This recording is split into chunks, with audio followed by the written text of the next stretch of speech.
बिस्मिल्लाहिर्रहमानिर्रहीम। अस्सलाम वालेकुम। Hello everyone. मेरी ये थर्ड वीडियो है स्वीडन से और उम्मीद है कि पसंद आएगी। ये देखिए हमारा सामान आ रहा है। हम हमेशा इसी तरह से डब्बों में, गत्ते के डब्बों में हम सामान उठाते हैं। हम सूटकेस नहीं रखते। हैंड कैरी वाले छोटे से सूटकेस होते हैं जिसमें सिर्फ 7 kg उठा सकते हैं, ज़्यादा नहीं। ज़्यादा का फिर बहुत ही ज़्यादा वो चार्ज लगती हैं। ये दूसरे लोगों ने जिन्होंने सूटकेस उठाए हुए थे उनका हशर देखें क्या हो गया, पता नहीं किसी तरह से जिप खुल गई होगी। मेरे पास यही हैंड कैरी थे सूटकेस की शक्ल में, बाकी वो डब्बे थे। वो डब्बों के बहुत ज़्यादा फ़ायदे होते हैं। नंबर 1 ये कि आपको जितना वज़न आपने लेना है वो सारा आपका अपना ही होगा, यानी इनका पैकिंग का कोई भी वेट नहीं होता। ये पहुंच गए माशाल्लाह से। और दूसरी बात ये है कि ख़राब भी हो जाए कोई मसला नहीं, क्योंकि ये सारा हमारा तोहफ़ है। ये सारे हमारे गिफ्ट्स हैं जो कि हाँ के हमने इनको दिए। और फिर डब्बे इधर ही फेंक के आराम से अपने सिर्फ हैंड कैरी उठाएंगे और ये जा और वो जा। तो ये हमें ज़्यादा ही आसान लगते हैं। और फिर आखिर तक बिल्कुल हमारी रैपिंग इतनी अच्छी होती है। मेरे साईं इस मामले में माशाल्लाह बहुत एक्सपर्ट है। सारी ज़िंदगी फ़ौज में यही अपनी इधर से उधर पोस्टिंग्स और फिर पैकिंग और यही काम किए हैं।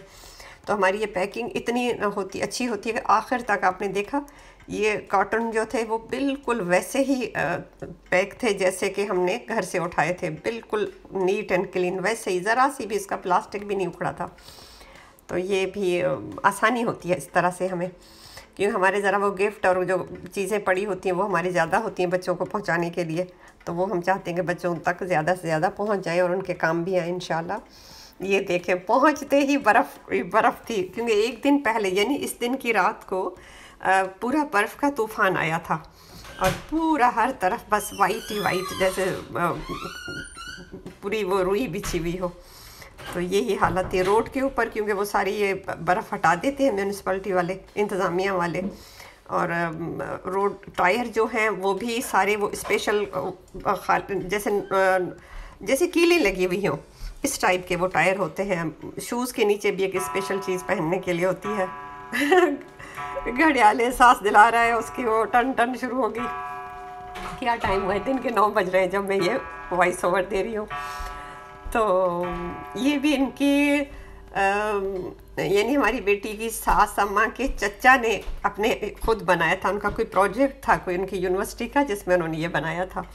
और अभी तक मेरी बेटी को असल में ये एंटीक चीज़ें जो है ना, जिसके साथ कोई हिस्ट्री हो, स्टोरी हो, वो चीज़ इस्तेमाल करना ज़्यादा पसंद करती है। बाज़ार से लाके जो आजकल जो न्यू मटेरियल है उनको ज़रा कम ही, वो ज़ाहिर ज़रूरत की तो हर कोई लेता है, लेकिन ये कि स्पेशल उनका ये ख्याल होता है कि जो हिस्टोरिकल चीज़ हो वो रखी जाए, जिसके पीछे कोई कहानी हो। ये देखें। और मज़े की बात है कि बाहर शीशा भी बार बार पूरा वो आइस हो जाता था, क्योंकि हवा इतनी कोल्ड थी, बिल्कुल ही वो बर्फ़ानी हवा जैसे कहीं आप। हल्की हवा थी, ज़्यादा नहीं थी, लेकिन जो भी थी ज़ाहिर एयर पूरी फ्रीजिंग एयर थी। तो ये जा रहे हैं हम स्टॉकहोम से, अभी हम उपसाला आ रहे हैं। और उपसाला वो सिटी है जिसमें 1477 यानी 1477 में मेरे ख़्याल में, अभी जहाँ तक मैंने पढ़ा है या सुना है इन लोगों से, ये जो उपसाला यूनिवर्सिटी है ये उस वक्त की ईजाद है, उस वक्त ये बनाई गई है। यानी उस वक्त वहाँ पे इन लोगों को इस यूनिवर्सिटी की ज़रूरत पेश आई 550 साल पहले, और तब हम लोग कहाँ थे। ये तो बस। तो ये देखिए हर तरफ बस बर्फ़ ही बर्फ़, बर्फ़ ही बर्फ़। दरख्त जो हैं वो एक तो वो पाइन ट्री हैं जिनको कोई असर नहीं होता, जिसके ऊपर कितनी भी बर्फ़ पड़े पूरे वो ऊपर तक वो ग्रीन है। दूसरे बेचारे जड़ जुड़ के ख़राब हो गए हैं। सिर्फ स्ट्रीट लाइट नज़र आएंगी, बाकी सारा वो अंडरग्राउंड सिस्टम है लाइट्स का यहाँ पे। और हाँ, city to city, main grid station के वो जो है वो नज़र आते हैं कहीं कहीं पोल, जो ज़ाहिर है वो तो बाहर से ही पहुँचाए जाते हैं हर जगह पर। लेकिन बाकी शहरों में कहीं पे भी ये बाहर वाली जो है ना ये वायरिंग नहीं है। और बिजली का बिल का ये हाल है कि लास्ट मंथ इन लोगों ने पाकिस्तान के हिसाब से 3 लाख रुपए बिल दिया है 1 महीने का, और यहाँ के तकरीबन 15,000 करोना दिए हैं इन्होंने। तो ये लेकिन जाहिर है कि वो भी बहुत ही एहतियात से, इनका घर का जो टेम्परेचर होता है वो ऐसा है कि ये लोग तो खैर ज़ाहिर आदी है, लेकिन हम लोग वो 2-3 स्वेटर और इस तरह से करके लेयर करके रखते हैं।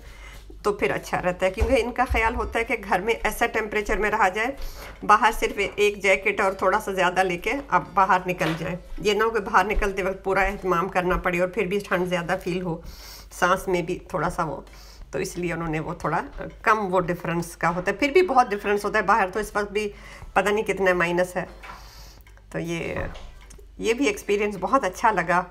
अर्ली 90s में हमने जो है ना, मिड 90s में हम स्कर्दू में थे, तो वहाँ पे हमने एक दफ़ा ऐसी बर्फ़बारी देखी थी। यानी सुबह को हमारी आँख खुली तो देखा बाहर पूरा सफ़ेद था। जो फ़ोन की जो लाइनें आ रही थी, जो ये फ़ौजी जो फ़ोन की लाइनें पता नहीं वायरलेस सिस्टम वाली थी उस वक्त, तो वो भी पूरा जैसे वो बर्फ़ के हार बने हुए थे। ये घर आ गया, वो इतनी वो हार्ट बीट, जैसे वो दिल मुंह को आ रहा था कि अभी हम अपनी औलाद से मिलें। और इस तरह करके ये बच्चों का वो जंप वाला इस दफ़ा इनसे बाहर रह गया। सेल्फ़ी, फाइनल सेल्फ़ी, पहुंच गए। अभी इतनी एक्साइटमेंट है कि ऊपर से वो वीडियो भी एक वो उल्टी सीधी वो बन गई है, सारी वो टेढ़ी मोड़ी आई है, लेकिन वो मैंने दे दी है क्योंकि ऊपर से हमारी बेटी ने हमें वो वेलकम किया है। मेरे ख्याल है अब आके उसी का अपनी ही वो आवाज़ आए तो वो ज़्यादा बेहतर है। यहाँ पे वो उसकी ये देखिए सारा फ्रीज़ ही फ्रीज़ हुआ हुआ। in ragione. In ragione. Den vägen, ja. They can go in here otherwise.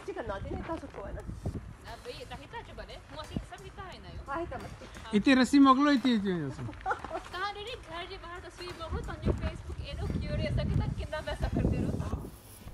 Oh.